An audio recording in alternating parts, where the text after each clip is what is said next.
আমি আজ সারা দিন কি হলো সেটা একবার এক ঝলকে দেখে নেব, আপনাদেরও দেখাতে চাই। এবং ভাবুন নওশাদ সিদ্দিকীদের কত সহজে মারা যায় এবং জেলে পড়া যায়, কিন্তু তৃণমূল কংগ্রেস করলে এটা হতো না। ভুল করেছে, ভুল দলে গিয়ে বোধহয় এরা, কিন্তু এটা কতদিন এরা চালিয়ে যেতে পারবে সেই প্রশ্ন আমি করব। কিন্তু তার আগে এই ধমক চমকের রাজনীতি জিন্দাবাদ মমতা বন্দ্যোপাধ্যায় যেটা শুরু করেছেন এই বাংলাতে, সেটা একবার দেখুন।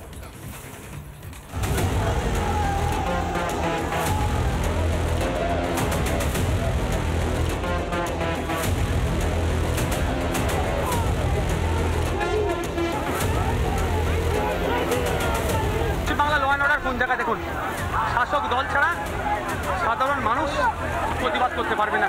গ্রেফতার করার আবার অশান্তি, তুমুল অশান্তি। কেন ধর্ণা করতে পারবো না? কেন ধর্ণা করতে পারবো না? শুন না,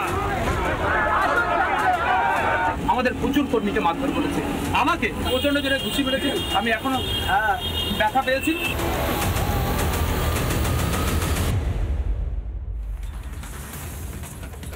এদিকে রাজনীতি অন্য একটা টার্ন নিচ্ছে এই মুহূর্তে। শুভেন্দু অধিকারী কিন্তু কটাক্ষ করেছেন, নিন্দা করেছেন এই গ্রেফতারির, কিন্তু এটা কটাক্ষও করেছেন। শুভেন্দু অধিকারী কি বলছেন শুনবো।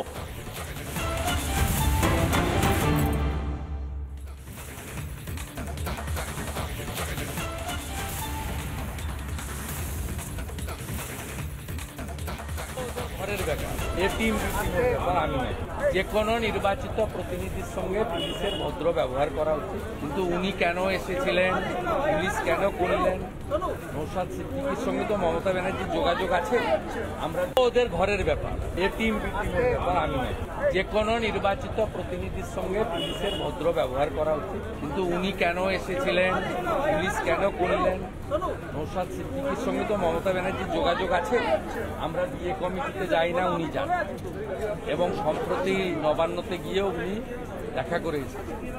উনি সরাসরি মুখ্যমন্ত্রীর কাছ থেকে বুঝে নিলেই ভালো। তবে এই পুলিশের আচরণ, মনোজ বার্মার পুলিশের আচরণ নিশ্চিতভাবে গণতান্ত্রিক নয়, সভ্য সংস্কৃতির সঙ্গে বেমানান।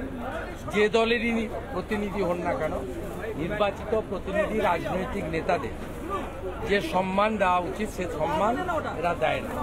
এরা ধর্ষকদের পালাতে সাহায্য করে, চোর ডাকাতদেরকে প্রোটেকশন দেয়, জঙ্গিদের লুকিয়ে রাখে, আর রাজনৈতিক নেতাদের উপর আক্রমণ করে। আমার সাথে যেহেতু এখানে আইএসএফ এর ওয়ার্কিং প্রেসিডেন্ট রয়েছেন, আমি শামসুর আলী মল্লিকের কাছে একবার এই একটা প্রতিক্রিয়া নিয়ে আমি বাকিদের কাছে যাব। শামসুর আলী মল্লিক, শুভেন্দু অধিকারী নিন্দা করলেন, শুভেন্দু অধিকারী বললেন জনপ্রতিনিধি আমার সতীর্থ বিধানসভার, সব কিছু নিন্দার পরেও কিন্তু একটা কটাক্ষ করলেন যে এরপরে আপনারা বুঝুন যে আপনারা তো এরপরেও ব্যালেন্স করবেন, এরপরেও বিটিম খেলবেন। আপনার প্রতিক্রিয়া? আসলে শুভেন্দুবাবু, প্রথমত হচ্ছে আমি এক কথাই বলছি যে স্পিকারের অনুমোদন ছাড়া শুভেন্দুবাবুর কাছে আশা করেছিলাম এটা উনি বলবেন। স্পিকারের অনুমোদন ছাড়া একজন বিধায়ককে গ্রেপ্তার করা যায় না। কোন আইনে স্পিকারকে না জানিয়ে স্পিকারের অনুমোদন ছাড়া গ্রেপ্তার করে, এটা শুভেন্দুবাবু বিরোধী দলনেতা হিসেবে, শুভেন্দুবাবু বিজেপির নেতা না তো, শুভেন্দুবাবু এখন গোটা বিরোধী দলনেতা, সুতরাং তার কাছে আশা করেছিলাম। 2 নম্বর যেটা বলবো, মানে আপনি বলছেন বেআইনি গ্রেপ্তারি হয়েছে, একদম বেআইনি গ্রেপ্তারি, বড় অনুমোদন নেই। স্পিকারের কোনো অনুমোদন গতবারও ছিল না, এবারও নেই। গতবার স্পিকার বলে দিয়েছিলেন আমার অনুমোদন নেই, আমার অনুমোদন ছিল না, পরবর্তীকালে উনি অবশ্য অস্বীকার করেন। তো যাই হোক, এখন শুভেন্দুবাবু যেটা বলেছেন, শুভেন্দুবাবুর কাছে আমার স্পষ্ট জানার ইচ্ছে যে উনি মুসলমান সমাজকে বললেন না আইএসএফকে বললেন। নানা ধরনের কন্টেন্ট দেখার জন্য লাইক করুন, শেয়ার করুন আমাদের ফেসবুক পেজ, সাবস্ক্রাইব করুন আমাদের ইউটিউব চ্যানেল। পাশাপাশি অন্যান্য ব্রেকিং নিউজের জন্য অবশ্যই চোখ রাখুন রিপাবলিক বাংলায়।